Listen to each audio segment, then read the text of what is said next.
now we come to here. We have the Cohen Inquiry. I am the aquaculture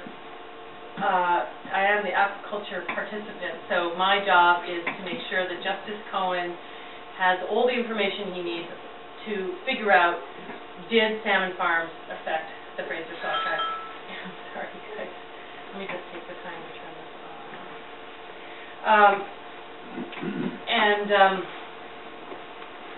To do that, we need all the disease information for all those farms, because in listening to the Pacific Salmon Commission talk about the Fraser Sockeye, while they did this steep decline, they've been fluttering. So, Nadina might be up a little bit, but Weaver's down, and there's this fluttering pattern that nobody can figure out.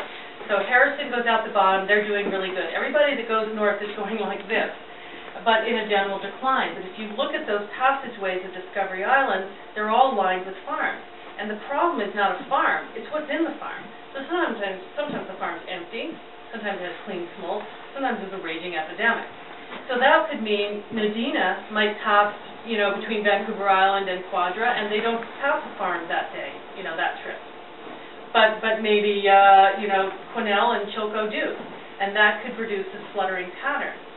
And then add to that, DFO is doing research on the RNA of Fraser Sockeye. And what they have found, and this is a highly suppressed report, but I saw the woman who's doing the presentation talk about it last June. She has found that the Fraser Sockeye are being challenged with a new virus. And she says it's killing the adults and the juvenile fish. But when I raised my hand and said, so what virus? They don't know. And this has been going on the last 5 years. So we have DFO reports saying the Fraser Sockeye are being attacked by a virus. We have graphs like this every time a known virus, the DFO work is saying it's a new virus. They don't think it's IHN, they're saying it's a new virus. So we have this pattern here. We have DFO saying there's a new virus that's killing the Fraser Sockeye. We have the fish farmers saying, no more vets can come on our farms and check our fish for disease. And in the Cohen Inquiry, both myself and the conservation group are saying, look, we need the disease information for every single farm for 18 years. And the fish farmers came back and said, oh, no, actually, we're going to give you 2 years, and it's not going to be per farm. We're just going to clump it all together. Well, that's no good, because we need to know exactly where the disease was and who went by it. And so we're now in an arm wrestle with them. The farmers are saying it's too much work for them to get this information. In the decision that the Freedom of Information folks went through, in that decision, the fish farmers said that they have a database that started in 2001. We, the taxpayers of Canada, paid $70,000 to make that database.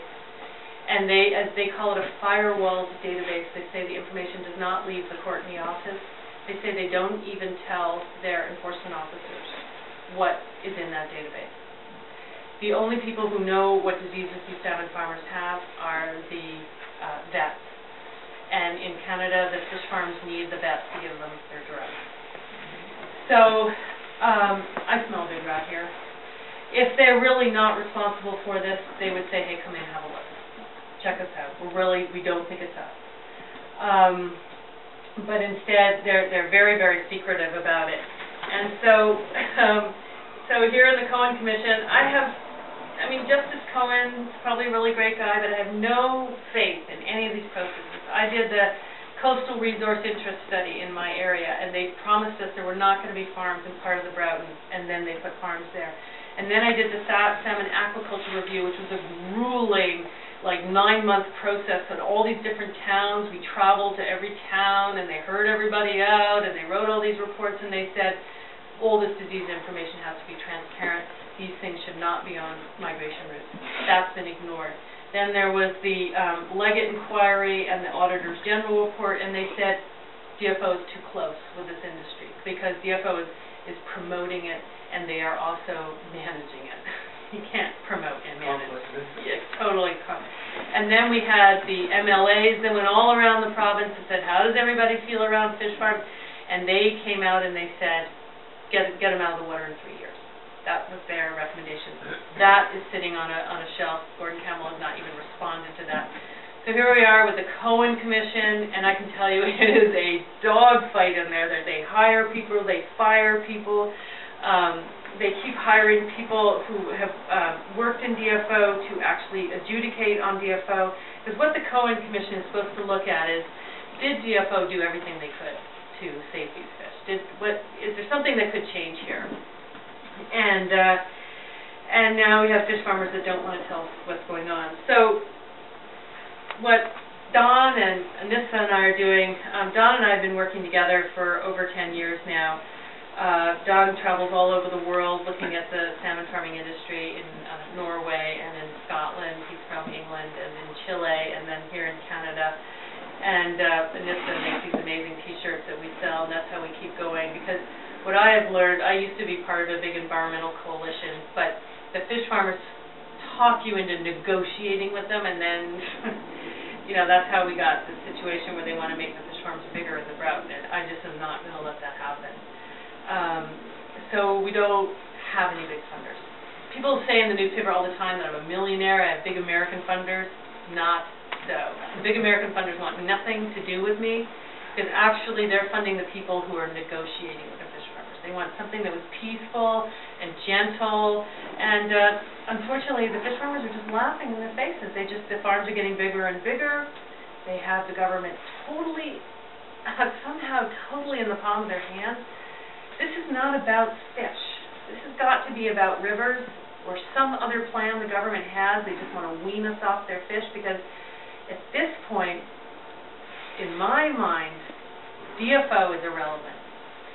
They do not know my area. They don't know where these smolts go. They have not done the research. They don't even have a long-term database on the plankton in the Strait of Georgia. They don't know if these fish are getting enough to eat. They don't know. They know so little. And but like I said, there's good people in the field. I think what needs to happen is DFO just needs to be flipped over, and the guys that are actually getting wet and out there with the fish, they should be the ones making decisions. The scientists should be extracted from the political body and put back where they were in the Fisheries Research Board, just doing science. And that big black tower in Ottawa just needs to be depopulated. I mean, like Brian Riddle, who was the head of salmon for British Columbia, said he went back to Ottawa and he met a guy in that big black tower who was head of salmon. He had never heard of him, and he'd been head of salmon for like 10 years. Brian just couldn't figure this out. So what we three are doing is we're going throughout the Fraser watershed. We've had some just really amazing experiences, really warm experiences with some towns, and seen some amazing things with the fish. Just to talk to everybody who care about salmon and care about these salmon. And then on the 20th, we're all getting in a canoe, like 60 people, and we're canoeing for 5 days down the Fraser River. And at 10 o'clock on the 25th, we're landing at Vanier Park, and we're going to walk with hopefully thousands to the opening of the Cohen Commission. And we're going to say to Justice Cohen, we support you. We know this is going to be a very difficult task, and we're watching you. Because unless there is enormous public pressure on this guy, he is going to go the easier route. And as we know, there's other very political issues around Sockeye which also need to be dealt with, but I honestly think we would be shocked if we got rid of those farms and what would go on. I think the reason we got fish back this year is because, well, in the Broughton, you saw that fish covered with lice. So we began to sniff around their farms, do research, check them out. They cleaned up their acts so fast, and we got our pink salmon back. And we got our coho back. But it's slipping away again because the lice are all becoming drug resistant. And so then in 2005, we started sniffing around the farms in Discovery Island. And oh my God, the sockeye were covered with lice, the pink and chum covered with lice. And gradually they've been cleaning up their act. They have one drug they're allowed to use for sea lice, and they're using it so heavily now because of us that the lice are becoming resistant to it. Lice are also resistant in Norway, in eastern Canada, Scotland, and we know this pattern exists. So they are going to want more drugs. The prawn fishermen are freaking out because the new drug is a bass, and they put a tarp around the farm, they pour the drug in and pull the tarp, and it goes into the ocean, and it kills everything with a shell.